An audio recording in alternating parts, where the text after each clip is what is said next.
Masagasaan ka dyan. Uy. Lakas tama ang aso. Parang kung papakamatay na yata yan. Uy, masagasaan ka dyan. Dahil na. Kaya ka bang aso? Papakamatay ka na yata. Hanggang to. Talagang nag-aantay siya ng ano, ang sasalubong na sasakyan.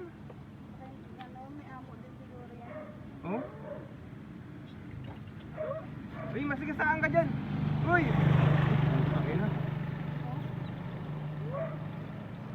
Ano mga asa yan?